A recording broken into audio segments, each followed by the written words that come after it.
Welcome YouTube to Complete Lifestyle, where we focus on becoming the best version of yourself. Nobody is perfect, but we can always strive to become complete as individuals. I'd like to thank you for coming to my channel. I thank you for all the views, the likes, even the comments. I'm trying to put out as much material as possible, so let's get to it. Before we get into today's topic, we just go over the small stuff like I do every video. CompleteLifestyle.co. That's the website, so you can get all the merch, the hats, the hoodies, the sandals. You know, the winter's coming, so sweatpants, stuff like that. It's all on the website. My book, You've Got Next, How to Live a Complete Lifestyle and Leave a Legacy, is also on the website. Yet again, I'll put everything in the description below. You got Redbubble and Teespring, where some of my original pieces I designed myself are up there, so check that out also. So, what is the topic for today? As you read in the description, it is 7 uncomfortable truths. And what this means really is things that people do not deal with or don't like to talk about, but in actuality is holding them back in their regular life. These things are things that people need to pay attention to throughout their life, throughout their day, etc., and focus on getting rid of these things or being more in tune and understanding how to deal with these things. So let's get into it. Number 1, if you continue to wait until you are ready, you'll be waiting for the rest of your life. And so what exactly does that mean? That means people put things off every single day, whether it's a task at hand, a goal you're trying to achieve, starting to lift weights, starting to eat better, reading more, exercising more, not watching as much TV, paying attention to something that is important that you know you got to get done, but procrastinating. So why do I say if you continue to wait until you're ready? Because everybody, and now a lot of people, not everybody, but a lot of people give those same tired excuses. And it's unfortunate because what's keeping you from stopping? Or what's keeping you from starting? Most times it's nothing. It is in your head, and you just got to sit down and get to it. So that is number 1, guys. It's truly important because people have $1 million ideas they just sitting on. Something that could change your family's life, not even your own life, your family's life. Whether it's something creative you came up with, something that you want to do with your life that'll make a difference in other people's lives, applying for another job that can put you in a better financial situation, being a better parent. All of that are things that people choose to just say, well, not today, maybe tomorrow. Stop doing that. Start it today. Matter of fact, as soon as you finish watching this video, if it's something that you've been putting off, go ahead and say, you know what? I'm going to go ahead and start that right now and get to it. Number 2, feeling sad after making a decision doesn't mean that it was the wrong decision. And when I say that, you know, I think people sometimes feel bad after they do something because maybe you don't feel like it was the right decision. But that's not true a lot of the times. If it's something that can help you in your future, something that can make you a better person, something that might hurt right now immediately, but down the line it's going to prove to be worth it, it's the same thing. Don't wait until you're ready. Don't feel bad for the decisions that you made. Everything that happens for the good.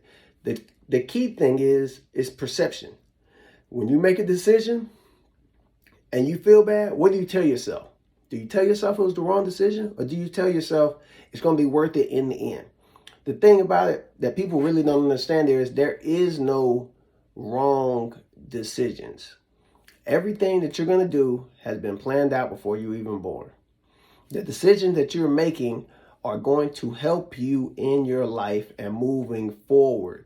You might not know the reason why or how, but it is a vital part of your life. People make choices every day. Sometimes they end up being good choices. Sometimes they end up being bad choices. But even if you're learning from all your choices, then that eliminates the fact that it could be a bad choice or decision because you learn from it. So always keep that in mind. Whatever you got going on, whatever you have to sacrifice, whatever you have to do, there is a greater good that is going to come from it if you learn from what you're doing. So that's number 2. Number 3, what happened yesterday may not be your responsibility, but how you handle it today is. And the good adage is that it's not about the action, it's about the reaction. It's not about what happens to you, it's how you move forward from it, how you learn from it. If you don't learn from it, you're doomed to repeat the same mistakes over and over and over. I talked about this in previous videos. The definition of insanity is to keep doing the same thing and expect a different result. Life, no matter who you are, is going to be full of ups and downs. You stay even keel on either front. If it's up, don't get excited, don't celebrate, acknowledge what it is, but know that the down is coming. It doesn't matter who you are.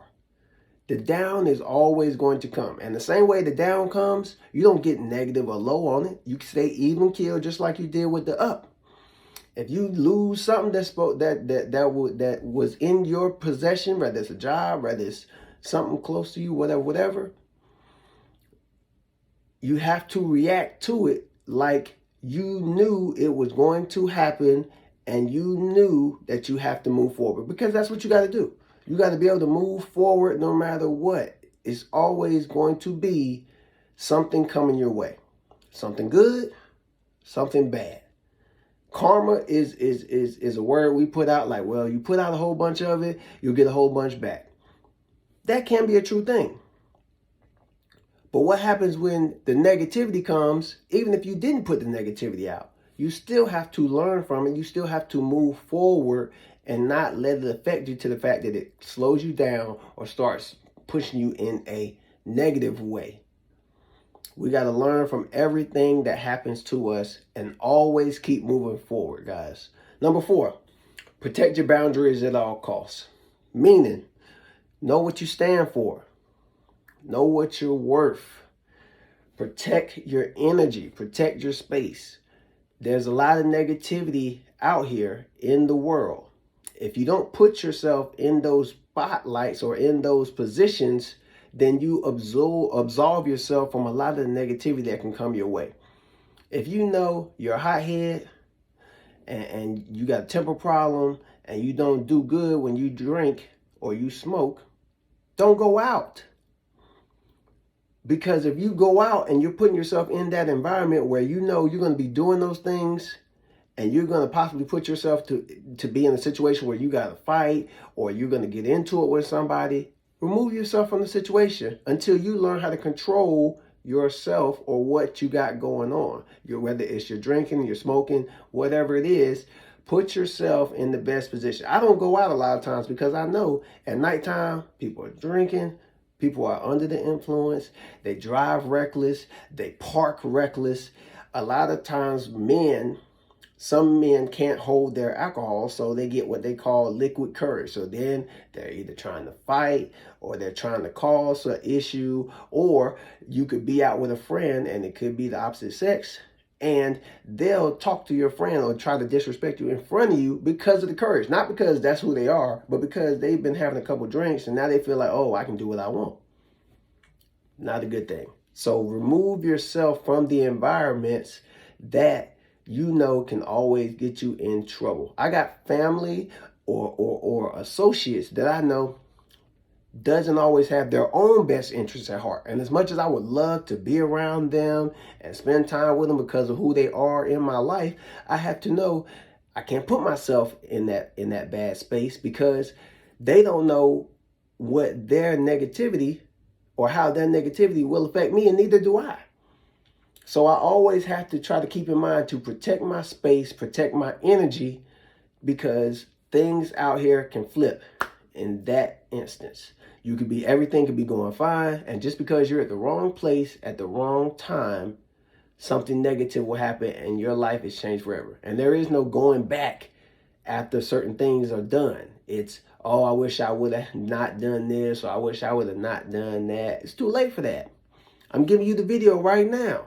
Separate yourself from the negativity so you know what is good for you and your body and your space and your mental, and what's bad for you, your body, your space, and your mental. But you as a person has to know, okay, this is acceptable for me to do.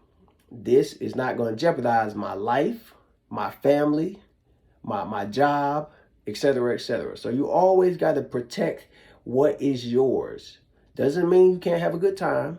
It just means you have to understand what you can do, what you can't do. You got to take evaluation of what you can risk, what you can't risk. I always try to put myself around people that I know they have something to lose. Because people that have something to lose and understand that, they tend not to put what they have to lose at risk. So just keep that in mind, guys. Protect your boundaries at all costs.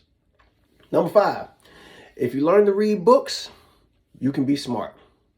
If you learn to read yourself, you can be anything you want to be. And what that means is, guys, a lot of times they'll put information that they don't. The old adage is they put information in things. You want to learn something, go read it in the book. Because a lot of times the information they put in books, they don't put out in the public. Now with YouTube, social media, I mean, the internet, things like that has made it easier, more acceptable or disposable for somebody to get knowledge that they might not have gotten in the past. But at the same time, guys, reading is so educational and fundamental to somebody's overall health because it can teach you so much. Things that I don't know or things that I'm normally talking to people about, I've gotten from a book or somebody who has read a book and then put it out the same way I do on my channel, where I'm giving you guys knowledge, giving you guys information and game on different topics that involve life. That stuff, majority of the things come from books. People that learn something and then say, well, hey, I learned something new. I'm going to put my knowledge in a book so it can be passed on to somebody who is willing to put the effort in and read it. But this specific topic is not, or this specific number 5 is not even discussing the value of books. It's actually talking about how books can be important for you. But the bigger issue is that we need to learn ourselves. So this stems from going back to number 4, protecting your space, knowing who you are, knowing what you're going to stand for, knowing what your purpose in life is. These type of things allow you to reach whatever level in life you want to reach, because once you know who you are, what you stand for, and what your goals is, you'll find the wherewithal or the right path to get you to where your destination is, whether it's reading a book and obtaining that knowledge and being able to take that knowledge and input it into whatever it is you're trying to get out of your task at hand. So like I just go back over it. If you learn to read books, you can be smart. If you learn yourself, you can be anything you want to be. So number 6, change behavior is the only real apology. And I know everybody's heard that, but it is an uncomfortable truth, because people apologize or they do things all the time. And then they say, oh, my bad. But then a few days later, a few weeks later, what do? They go right back to doing the same thing, but then expect us to keep accepting their apology. No. When you do something the first time, I give you the benefit of the doubt that you didn't know or you were uneducated about what you were doing and how that would either affect you, me, or our relationship, etc., etc. After that, that's it. You don't get no second and third and fourth and fifth chances to wreck something, to tear something up, to mess something up, to put my life at danger, put your life at danger around me. That's unacceptable. You have to know that when you do something that it would be considered negative, there's no need to even apologize until you have corrected the issue and you know that moving forward, you're not going to make the same mistake again. Because like this says, the only real change behavior is an apology. So I don't want your apology. I want your behavior to change. I want you to start doing better. I want you to get out, accomplish your goals, your dreams, have that life you want to have. I don't want you to keep apologizing for not starting, apologizing for not being a better parent, apologizing for not being a better husband, a better wife, a better etc. I want you to change how you're doing things. Switch some things up. Start living your life to the best of your abilities. Make yourself better, and then start making the people around you better. So that is number 6, guys. And finally, number 7, stop prioritizing the love of others before the love you have for yourself. Meaning, always put yourself first. Now, does that mean be selfish? No, it does not. That means put yourself first and never let anybody walk over you. Make sure that you are always number 1 and doing what's right for you. But that does not mean do not do good or do not do right by other people. That means, hey, if we got something that we need to take care of, I'm going to make sure I do my part, make sure I'm good, but I'm also going to take care of my responsibility that I have with the group. Never let somebody or chase somebody else's validation. Don't worry about how somebody else views you or cares about you before you care about yourself first. Always make sure that you're doing right by you. That doesn't mean don't do right by others. That just means make sure you're doing right by you. You can't love others before you love yourself. So all of this kind of ties into each other, guys. I appreciate you guys listening and watching the video. Like, comment, subscribe. Thank you, guys. Have a wonderful day.